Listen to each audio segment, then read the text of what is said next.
Thank you so much for your warm welcome. Thank you so much to everyone for your assistance as well.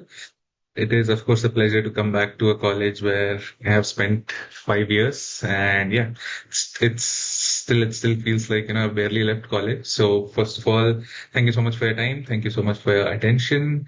So this presentation is about a field that I think is a bit underappreciated within B schools and MBA folks.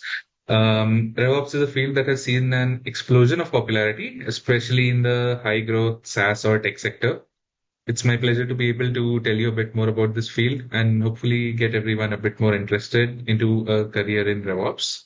So, a little bit about me. Why am I the right person to tell you about this? I first of all did my IPM from IIM Indore 2016 to 2021. Currently working as a lead revenue strategy and operations at InMobi Advertising. I've had about 4 years of work experience, almost all of it in sales and revenue strategy and operations. Even my summer internship from IIM Indore was in a RevOps adjacent field. So that got me into this. So I'd love to get everyone started about what is RevOps, what problems it solves for, and what are the opportunities that it presents for you in terms of an interesting and fulfilling career. Um, so yeah, the three things I've put in here: strategy, insight, systems. This is my day to day. I work with leadership, with people in leadership in InMobi, and um, you know, it's a very fulfilling experience. So let me get started. First problem: acronyms. You heard about RevOps, wondering what the hype is all about. To break it down, it stands for revenue operations, and as you can tell by that, there's a focus on revenue generation and retention, along with building an efficient and streamlined operational setup in the org. So let me get to the real problem, which is silos. So cross-functional misalignment. That is what silos are. That there is a friction at every handoff point. There is measurable revenue loss. There is operational inefficiency. There's a friction between sales and marketing. A new marketing campaign rolls out, sales has no clue. An HBR study that I recently read mentioned that about 90% of sales and marketing orgs are misaligned. There's product versus customer success. A new product feature is released. Customer success or customer service, they hear more about it from their own customers than they hear about it from internal teams. Then there is, of course, tech versus everyone. Systems are changed without business context. Companies have tools nobody knows about, people don't use, yet they need them, like your IMI library services. Right, by the way, sorry, I forgot to mention this. If anyone has any questions, please feel free to stop me anytime, anywhere. Happy to take them. Please don't feel that you're restricted to ask questions at the end. Getting back to this, the outcome of these silos is that decision-making cycles become extremely long and slow. Our revenue forecasts become inconsistent and inaccurate. We miss business opportunities which we could have taken up in a timely manner had the right intel been surfaced. And there is duplicacy of efforts, as in there are multiple teams and entities working on the same problem. There are people, wasting hours on this. So organizations can lose 20 to 30% of potential revenue due to this inefficiency and missed opportunities. It's caused by by siloed operations. So what's the solution? The solution is a revenue strategy and operations unit, which acts like the OS for your entire GTM motion. I'll get to that term in a subsequent slide. What we do is that we break down silos, create alignment, orchestrate seamless execution across all revenue generating teams. Now, over here, the job is to be responsible for revenue planning, execution, systematic learning across all GTM functions. And the outcome is that this outcome of breaking silos and creating alignment is so valuable that 135 out of 500 of US of America's top companies, they have a dedicated RevOps function, and that number continues to grow. So if you thought these are niche problems, welcome to the real world. Every company faces these orchestration and alignment challenges, from a small 150 to 200 company startup to a mammoth like Google or Amazon. Now, I brought up this term GTM. Let me just get into it for one slide. If you've been paying attention to your classes, you would have heard your marketing professors mention the term GTM. Else, if you're all about the case competitions, you must have come across a GTM case study and used a GTM framework for that. Essentially, A GTM or a go-to-market framework is your org's defined strategy of creating, communicating, and capturing customer demand across various products, markets, and channels. So you create demand by building products that solve for real world needs of human beings. You then have to communicate with them so they actually know that there's an entity who's selling goods and services that solve for their needs. Then, of course, your setup captures their demands so that the problems get solved and you make a buck as a reward for your pains. Of course, then there is an execution layer, which I think a lot of people here would be familiar with. Each of them have key problems they cater to and solve for. You first develop a market strategy to define whose problems you're solving and what target market you are catering to. Then the marketing strategy comes into play. It's all about generating demand within the target segment. You make the prospects aware of your products and services. Then there's a sales motion, which exists to harness that demand and convince them to come on board, try a product or service. Then there's the customer success or customer service unit, focusing on sustaining and growing your revenues. And RevOps finally is the GTM's execution, enablement, and governance layer who orchestrates these motion to ensure the revenue machine keeps ticking. But how? Let's see that in the subsequent slides. Um, you can broadly categorize RevOps' domain of work into four pillars. First up would be processes. It's about how your GTM runs day to day, how your business executes its GTM strategy, the day to day operations of each GTM function. Processes should be supporting a core philosophy of alignment, integration, collaboration, as in the teams should be working and communicating with each other. I know it's expected that in an ideal world it would happen, but everyone is stuck in their own little cubby hole, focusing on their own work. So we have to get them to talk to each other. Then there is the factor of data and insights. We are all concerned with having reliable data within the GTM function. That data is used to generate insights to support strategic and operational decision making for the business. You need to know which region is performing well for you, which is not performing well for you. You need to know what seller is performing well for you, not performing well for you, what product line is successful, what new product line has been successful. This sort of intel leadership cannot glean by themselves necessarily, or we have to give this reporting to them or set up the dashboarding for them so that they can get this info by themselves. Then we have the systems, they are how your strategy is operationalized, bringing the thoughts to life via a tech stack which enables successful execution of a business strategy, using technology in an efficient and effective way to support this execution of strategy and processes. Then there's a bit of enablement where you're the professor.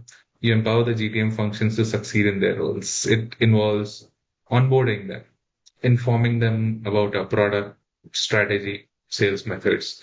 You provide them with regular and continuous training, all with an eye on driving excellence and high performance. So these four pillars, they form the backbone of revenue operations.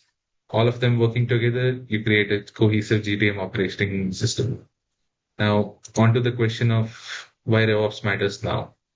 Now, the reason why it matters right now is that the business environment is undergoing a massive shift.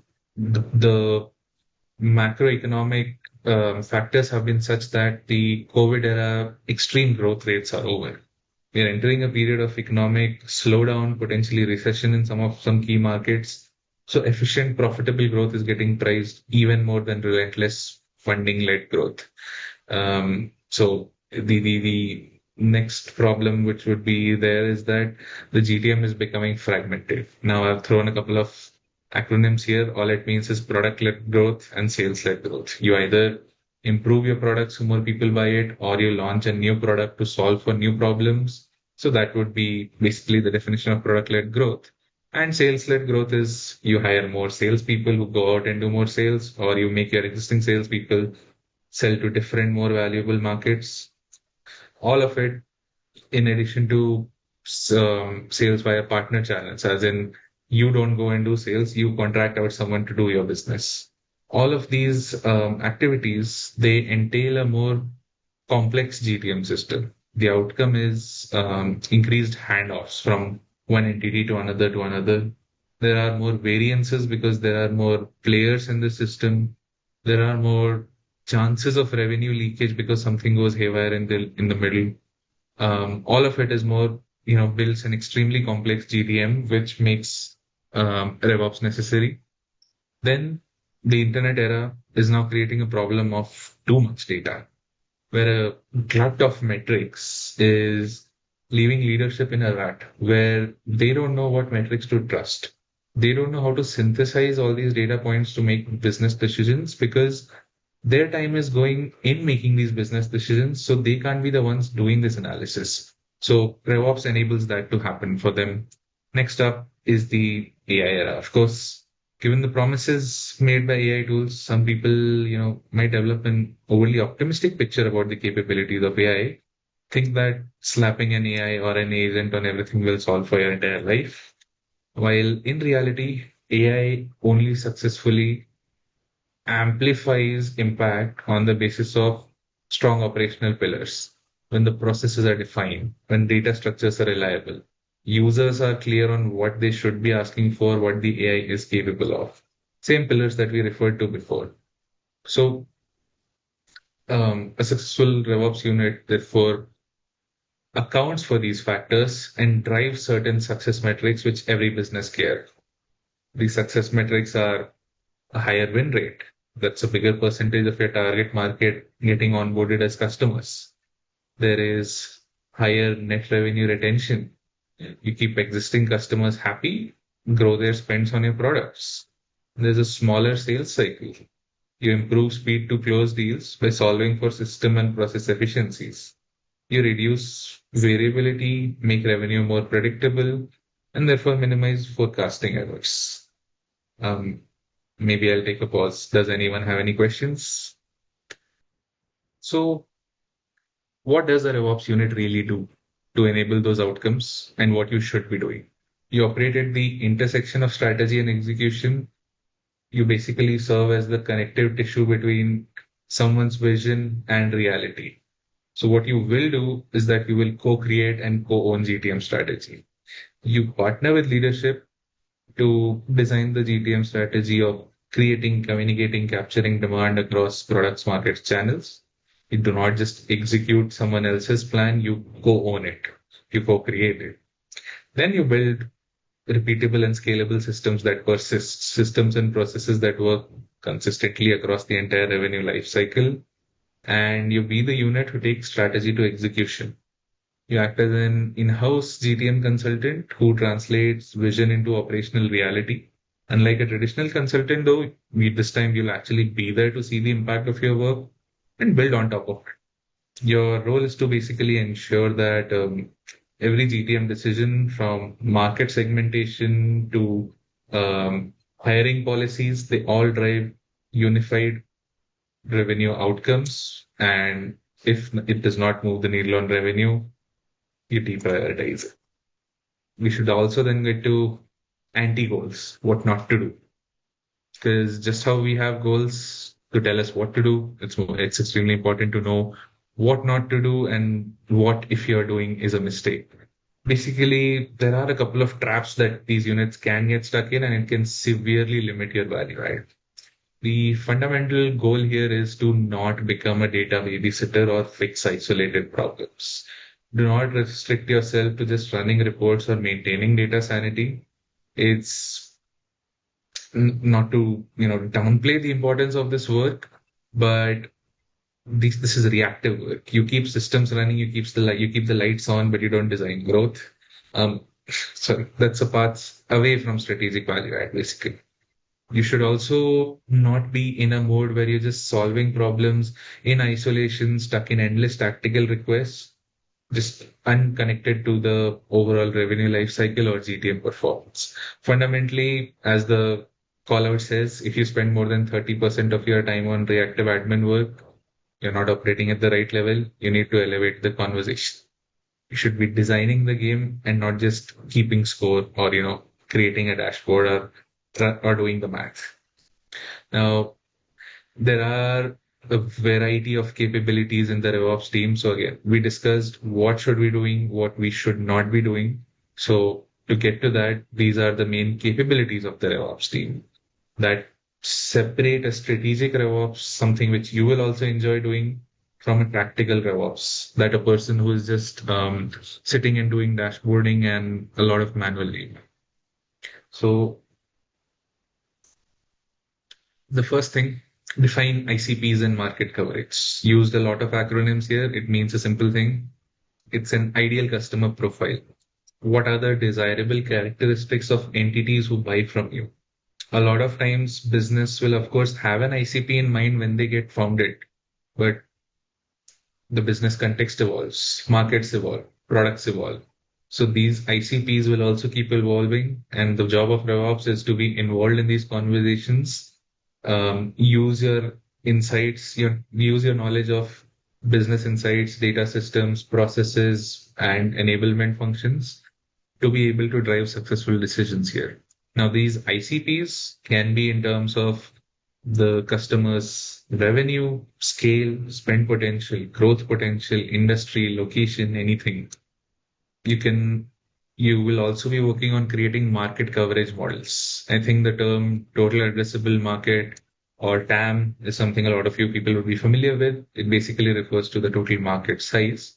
More specifically, the total demand for a product or service. It is the maximum amount of revenue a business can generate by selling its product or service in a specific market. However, the TAM is the absolute ideal scenario. Nobody is ever capable of capturing the entire TAM. Now, due to limitations which prevent you from capturing the entire TAM, which can include your specialization, geographical limitations, maybe just cash in hand, other variables, you'll have a tough time servicing this market. So SAM is a segment of this TAM which you can use to identify the addressable potential of a market segment or the amount you can realistically market to. It's called the sales addressable market. It's basically making it easier for you to estimate your actual revenue and audience targets. And even after that, there is a next level to it because unless you're a monopoly, you likely can't capture like 100% of your entire serviceable addressable market. Even if you have just one competitor, it would be practically impossible to convince an entire market to buy just my product or service. So that's why it's crucial to measure the final um, true level of your revenue potential, which is the serviceable obtainable market, to estimate how many customers would realistically benefit from buying your product or service. So all this is effort which RevOps is almost always the first party that is called upon in a successful unit. Next up, we have capacity planning. It's about modeling the optimal team size of sellers and CSMs based on territory design, skills, productivity metrics, what is their quota. All of it is with an eye on getting the maximum productivity out of each member in terms of customer retention, new customer onboarding, or revenue growth, be it new business revenue or existing business revenue. Third one, incentive and compensation design. The basic funda is that you want people to do something, you pay them to do it. You keep the incentive structure aligned such that people indulge in desirable behaviors that are in line with my GTM strategy and business outcomes. Now, finally, you need to own the revenue process. Now, this word own is a bit of a vague term. So what it really means is that you have to be the subject matter expert for the org's GTM. RevOps should be the go-to for any questions about the GTM, be it about the process, be it about the product, be it about channels. Along with that, you have to be defining GTM governance rules, the goals and anti-goals which were defined for our own unit. We are the ones who define it for all the various GTM units. You also lead the GTM into new products and markets. And these capabilities all require cross-functional collaboration and a lot of executive buy-in. You are designing this entire operating system of the business by yourself. So it will require buy-in from people with power. And part two of the slide is the execution and system driven bit. Now, once strategy is set, these execution capabilities just ensure that you have a smoothly running engine, you scale efficiently and adapt quickly. Now, basically, you need to build repeatable and scalable automations and systems. You need to eliminate manual handoffs everywhere possible. Data should flow between tools. All of this is with an eye on eliminating leadership's biggest enemy in business, which is a random Excel file sitting in someone's laptop and in an offline file, which is even worse because this again creates the very first problem of silos. If there is some insight which is sitting in someone's siloed device, it is a problem which can radiate in ways that people never even imagine. So with that problem to solve, the second one would be to create these swim lanes, which are mutually exclusive and completely exhaustive divisions of labor. You eliminate coverage gaps in terms of any service that is required by our customers, but at the same time, the customer should not be hearing from multiple stakeholders for the same type of work. That sort of definition of scope is also the work that we do. Then the next bit is um, data fidelity. You need to build quality data frameworks and reporting structures that create trustworthy metrics. Many times the data structures of a company are broken to the extent that you have to download the data and do some manual transformation on it. In an ideal world, that would not be happening. You can just trust the data dashboard, the Tableau dashboard, or the Power BI dashboard. Finally, of course, the AI enablement charter. You need to ensure that you are augmenting human judgment, not compromising data integrity, and again, need to ensure that this is happening sustainably without creating hallucinated insights, because that is a massive problem with these AI systems. The main value add of yours would be to move leadership's ideas from the ideation phase to execution phase. The above two capabilities of co-creating strategy and knowing all the business processes will enable an extreme degree of value creation in this domain. Basically, you need to display an extreme bias to action. GTM leaders are really busy talking to customers. We want them to do that. That is what they are good at. We do the heavy lifting of defining the strategy and operations. We live and die by actions and results. Proposal documents by themselves are not enough. So because of that, an 80-20 mindset is essential. Basically, perfect is the enemy of good. A decent proposal that is ideated and executed upon in 1 quarter is far more valuable than a perfect idea that takes a whole quarter to ideate and set up the systems for. Next up, there are a variety of tools in your arsenal here. You need to work across a diverse tech stack.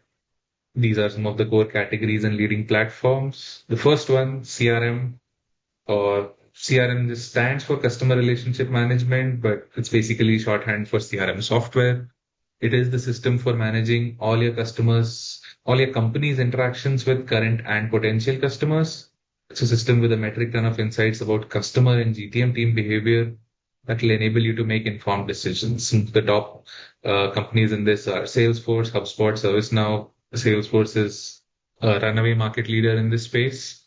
Basically, the data in this CRM would be leads, accounts, opportunities, contacts, activities. There are a lot of automations in the subsequent boxes here that connect directly to the CRM. Next up, there is your data warehouse and business intelligence layer. Snowflake and BigQuery are your data warehouses. Power BI and Tableau are your data visualization tools. All of these are for custom analytics and reporting to make everyone's lives a little easier to get insights about business performances. Then forecasting. It combines Excel data, CRM data, revenue data. You model seasonality, macroeconomic trends, product policy changes, product changes. If you have a solid system to do revenue forecasting, then good. But vast majority of orgs are still using spreadsheet modeling. It's essential skills. Please pay attention in those classes. Next up, marketing automation. HubSpot, Marketo, and Pardot are three of the market leaders in Basically, these are tools which will enable you to nurture campaigns and score leads and do homepage landing optimizations on the websites. Then again, the AI enablers, there is ChatGPT or Claude or Gemini as a general purpose AI. Then there is softwares like Zapier and Clay, which will enable you to do workflow automations, basically. And if this, then that automation, like for example, if a customer who reads a web page for more than 20 seconds, you automatically surface basically an email collection window. If the email is given, you then set up an automation based on that data. All these tools can enable you to do that. Gong and Salesloft are basically conversation intelligence tools that when your salespeople speak to customers, these tools will run in the background, record the call, and since there are multiple calls that happen in a day, they will combine insights from these calls, give comprehensive reports to the sellers, enable them to take the best decisions based on what is the status of each customer. I threw in Gamma as well because it is a presentation creation tool. I made this entire presentation on Gamma. Probably it took me 40 minutes to do all this along with the script. It's a extremely fun tool which can improve your productivity in making presentations. But always remember, AI is a multiplier. It is a force for productivity, but it is not a source of truth. It requires strong data foundations and human judgment because without that, it will hallucinate. It needs a guiding or a helping hand in the form of your human judgment and your human expertise. So none of this is to say that anyone will be automated away. It is to say that your impact will be amplified with the help of AI. If you think you were doing 1.2 people's job without AI, you will now be able to do 1.5 to 2 people's job with that. Now, I'm not saying that's ideal or something, but it'll be the impact on your productivity. So I thought we could go through a quick case study of a problem statement that I solved and experienced at InMobi, which can give you a quick picture of what impact RevOps can do, how they can improve the lives of the GTM teams in terms of efficiency and improve outcomes for the company as well in terms of revenue growth. So for context, InMobi, my current employer, is an advertising platform that enables advertisers to effectively reach out to users via publisher. Basically, if you ever call someone, say on Truecaller on Android, when the call is done, a window will load and a small ad will play. So InMobi is one of the players who enables these ads to play.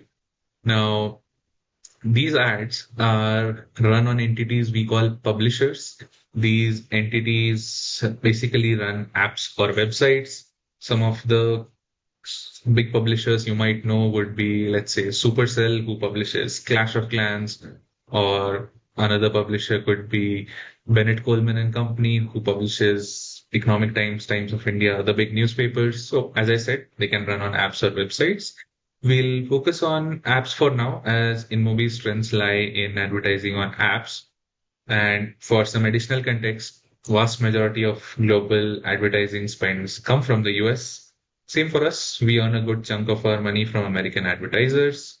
For example, P&G, Procter and Gamble, has a marketing budget of about $12 billion, bigger than the GDP of a few countries. So maybe that'll put it in, they'll give you some perspective about how important the US market is. So the situation here we have is that InMobi's publisher sales teams, they were struggling to find new publishers to onboard. As in, if you want advertisers' money to run on a set of publishers, we already have, say, a few thousand publishers. We want to onboard more and more apps and websites as more and more apps and websites gain popularity and gain quality users on them. Now, the problem of these sales teams was that they were struggling to find new names of publishers to onboard since they did not have enough time in their day to build these account lists and scour various market intel sources that, okay, this is the new and trending app, this is the new and trending website that they can go and reach out to them. So their skills are best used when they are spending their entire day selling and speaking to customers instead of doing this market research. So that was the situation. Then the task was that RevOps was assigned the work of carving out these lead lists for teams so they have a fresh list of publishers to sell to. Action, we took massive data extracts from market intel sources, basically like 1.5 to 2 GB CSV files, to get the base data out of. We'll be carving these lead lists out of them. We filtered for low quality apps with very low user count, not safe for work content, apps where majority of users are not in the correct region for the team. So say there is a North America team, they want apps with users based in North America, not in APAC, and vice versa. So we filtered for that as well. Then we scored these apps on various dimensions like download count, daily active users, top country of users, various permissions that they use, location, contact, advertising ID, etc. All this data will basically enable advertisers to target users better. Whether the publisher is present in certain advertising agencies, inclusion lists or exclusion lists, basically telling me that advertisers want to spend on this publisher or don't want to spend on this publisher. And there is some more stuff, but I'll leave it aside because it's a bit confidential as well and it'll get too long.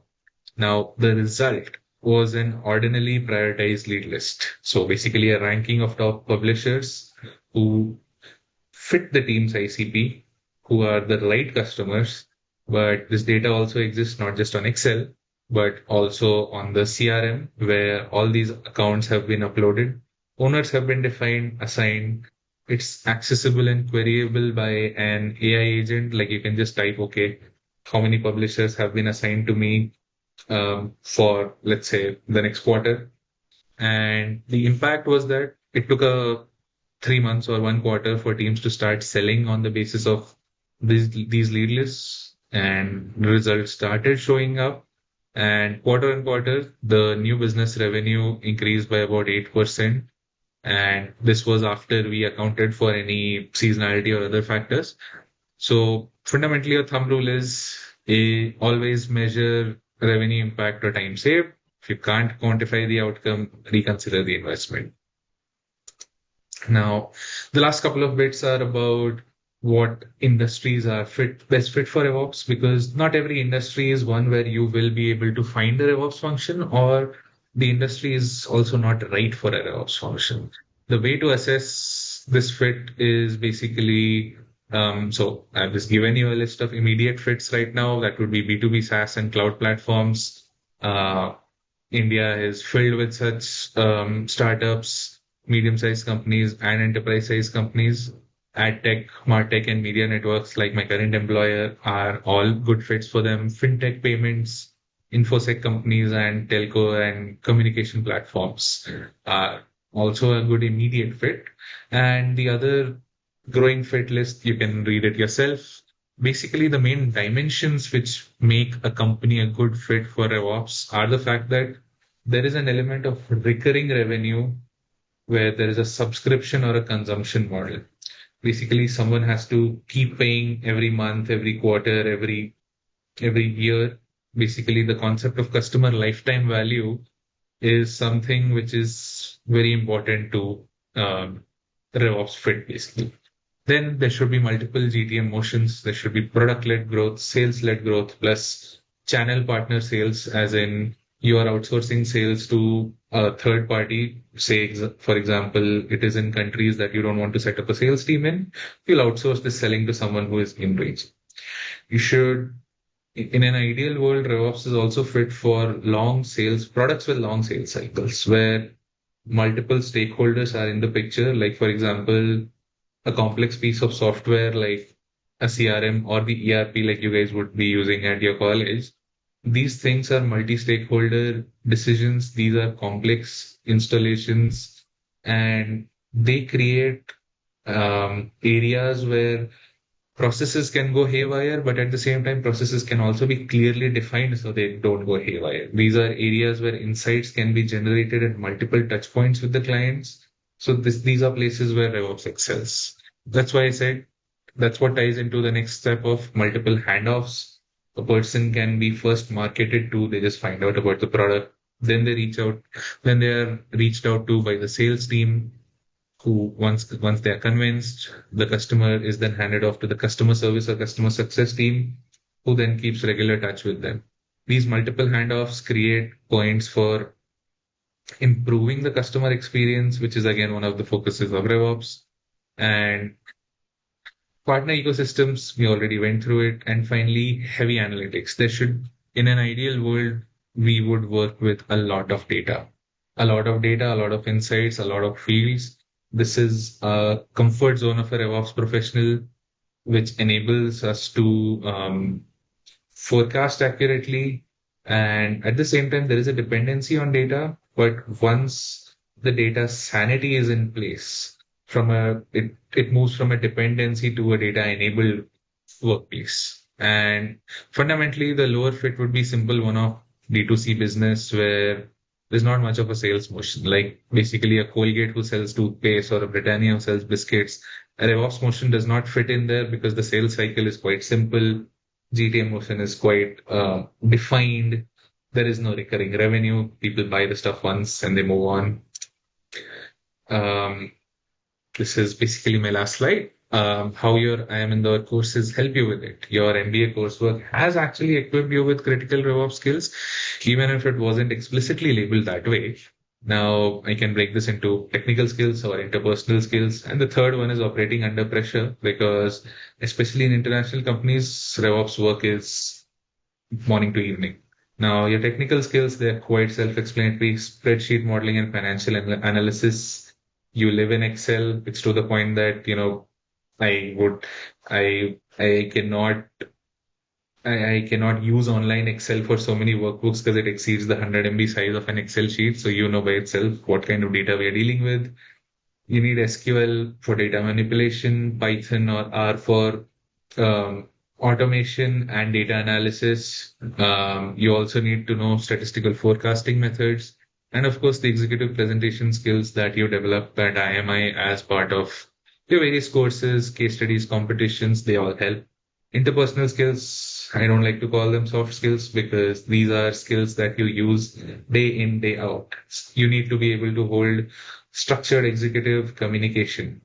In my in your RevOps role, even as an entry level person, you could be dealing with directors and VPs of the company because in RevOps you deal with sales leaders directly and frequently. So you need to be able to manage these stakeholders and their expectations. You need to have this emotional intelligence to know what's in it for them. You need to be able to have an appropriate assessment of what a person is truly looking for and how you can add value to their life. You need to be able to build a cross-functional team and work with cross-functional teams, and you need to be able to get work out of people.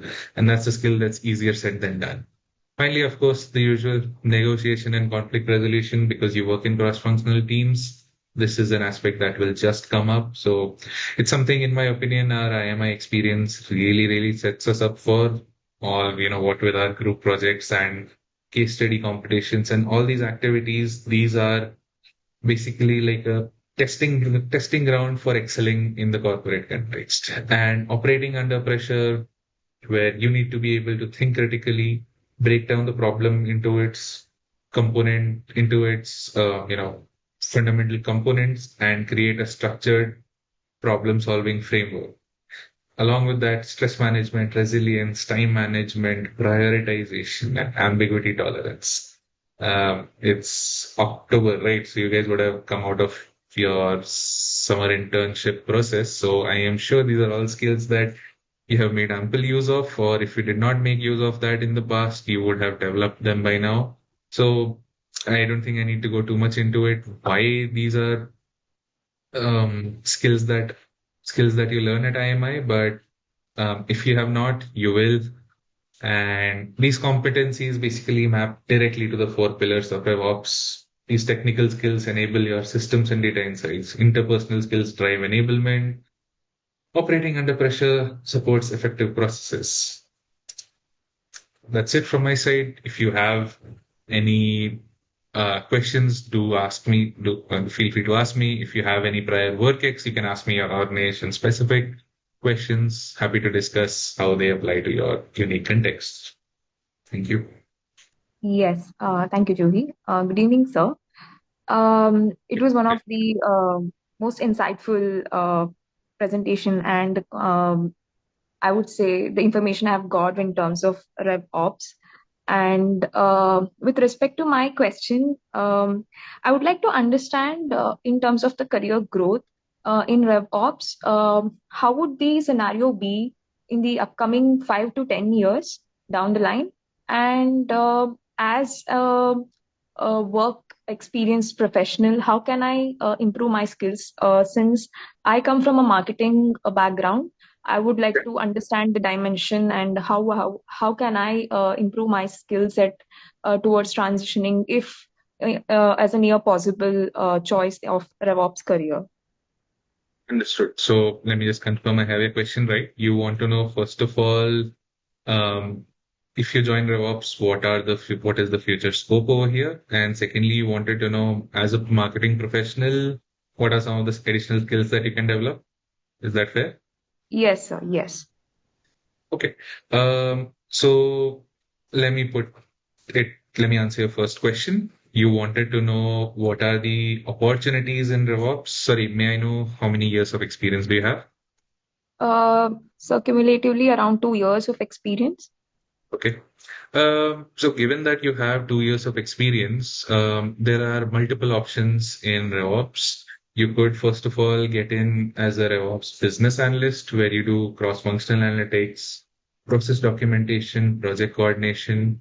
You could also get into a role of a sales operations analyst, where you work on CRM hygiene, territory management, quota setting, forecast reporting. There is marketing operations. You work on campaign execution, which, as you said, might be your strength. Campaign execution, lead routing, attribution, tool administration, building reports, optimizing lead scoring. Or customer success, where you work on customer health, renewals, expansion plays, or managing the product for the customers day in and day out, troubleshooting work. There's also the option of deal desk, where you work on contract approvals, pricing, and any non-standard contract terms that come in, you can work on them. Now, I can also move this into mid to senior. So these are all entry level roles for 1 to 2 years of work gigs. So mid to senior progression, when you get to say 4 to 8 years of work gigs, your first role would be that of a RevOps manager. You lead a pod of 2 to 4 analysts. Each have their own specific capabilities, the capabilities I just mentioned. You will be driving cross-functional projects. You will not be personally doing these tasks that I mentioned all throughout my presentation. You will be getting your team to do these tasks. Your other options are also that of a GTM systems lead, where you own the entire tech stack, be it the CRM, be it the marketing automation, customer service, quote generation, all these integrations and the complex data tech stack that you have. You will also then evaluate new tools, lead implementations, ensure data integrity and sanity. Along with forecasting and planning lead is also one thing you can get into, where you own the quarterly forecast process, build predictive models, run scenario planning, partner with, say, finance on annual planning, facilitate forecasts and business reviews. Now, do you also want to know what exit opportunities do you have from here? Is that part of your question, or is that okay?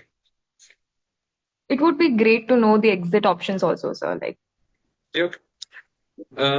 Exit options would be product strategy, first of all. You would be getting an intimate understanding of the unit economics of your company's product, of your GTM structure. You'll get to know roadmap prioritization. That sort of work sets you up well for product strategy. Next thing, of course, the standard corporate strategy or consulting. You can do M&A evaluation, market entry, business model design. Many consulting firms have a GTM consulting practice, like Bain and McKinsey, and some specialist boutique consulting firms also hire for commercial diligence and GTM design. Um, Finance roles are a bit dicey, especially in India, because They tend to have a bias to hire chartered accountants. If you are one, then well and good. If you're not, you might have a harder time.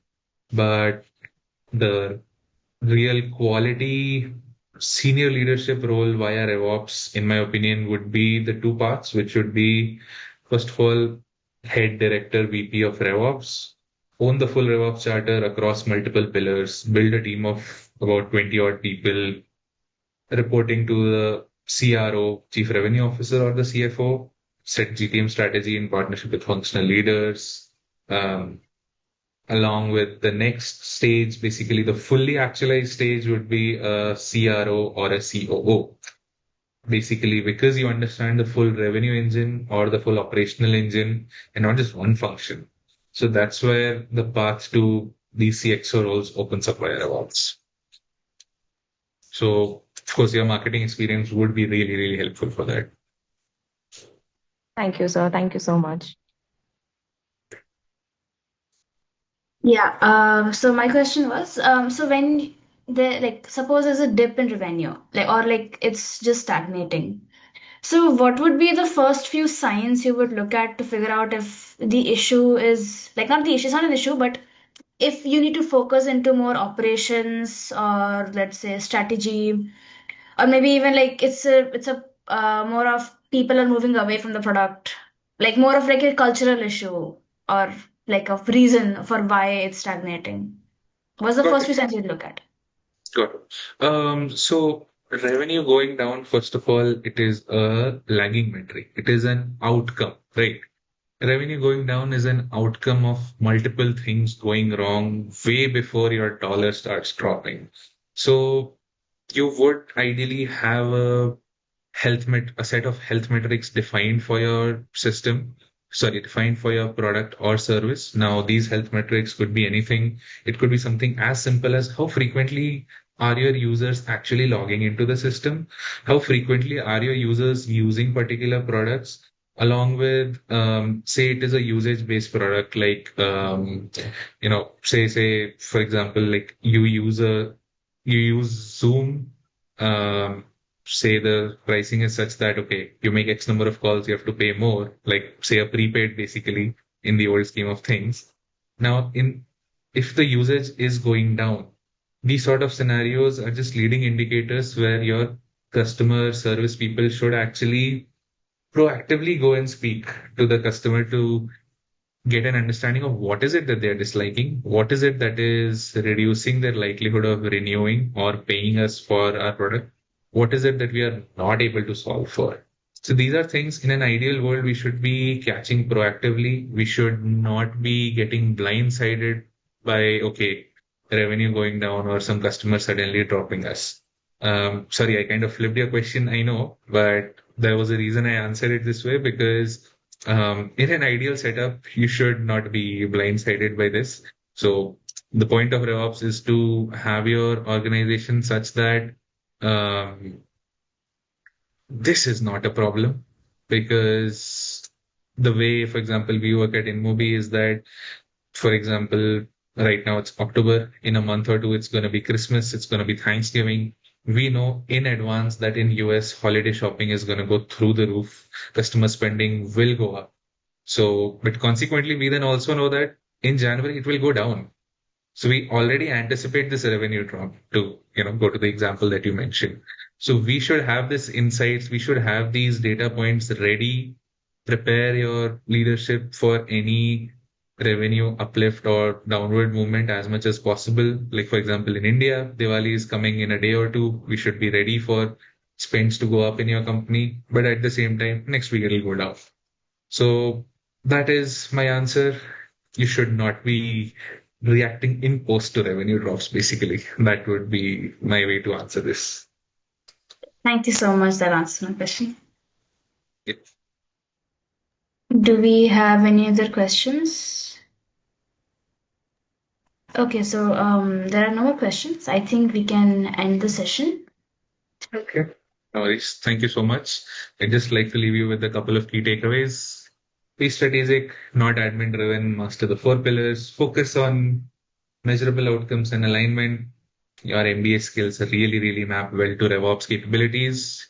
happy to connect with any of you anytime. This is my LinkedIn. I'll share the presentation with Julie and the team as well. So you can go through it. There are a lot of detailed speaker notes in that, so you can get a picture of what I'm talking about. So yeah, thank you so much. Thank you for your time. Thank you for your attention. Yes, so on behalf of the Alumni Committee, I would like to extend our heartfelt thanks to Mr. Ansh Mishra for taking the time to join us today and share his invaluable insights. Your perspectives on revenue strategy and operations, the operating system for growth, have highlighted how aligning data, systems, and enablement can accelerate business performance and drive sustainable growth. The real world lessons you share, from streamlining planning cycles to building AI driven GTM frameworks, have truly enriched our understanding of how strategic clarity and technology together can power growth in today's dynamic business landscape.